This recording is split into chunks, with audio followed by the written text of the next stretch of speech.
Have you ever noticed how a quiet morning can turn on you in a second? You're sipping your coffee and thinking about your day, and then a headline flashes on your phone or a text comes in from someone, and suddenly you feel that old weight settle again on your shoulders.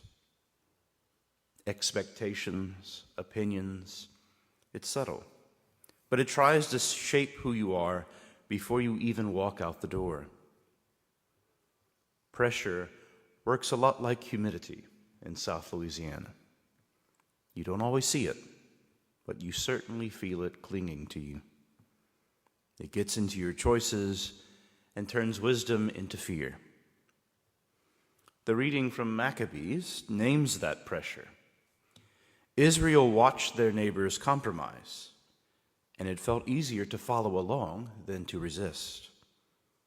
They told themselves the story we're still tempted to believe sometimes. Blending in will keep the peace. It will protect us. It will make our lives simpler. But beneath that false peace sits a painful reality. We begin to forget who we are. We forget our covenant. We forget the God who saved us.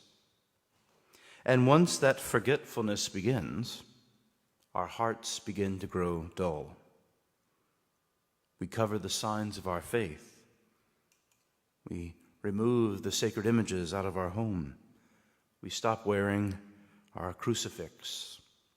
We take the statue of Mary from the front yard and put it in the back. We silence the voice of our conscience, and we trade our identity for comfort with the world around us. The wound of Israel is still our wound today. And into that pressure, the gospel gives us a man who refuses to be quiet. He's blind, he's poor, he has nothing to protect. But the moment he hears that Christ is near, he cries out, "Jesus, Son of David, have pity on me." He causes a scene. The crowd tries to silence him. They simply want order. They think the blind man shouldn't be bothering Jesus. They want things to remain calm and controlled. Jesus hears the opposite. He hears a heart that refuses to compromise with sin, a heart that knows it needs God's mercy, a heart that will not pretend that it can save itself. Have pity on me. Lord, please let me see. He asked for sight, but what he's really asking for are the eyes of faith. He's asking for a heart that knows it belongs to God alone. And Jesus answers, "Have sight. Your faith has saved you." We find ourselves in both stories.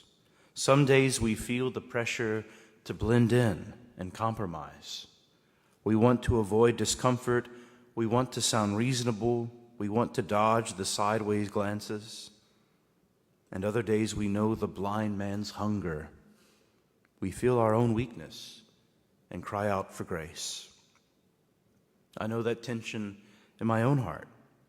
There are days when it would be easier to keep quiet rather than preach a truth that might unsettle others.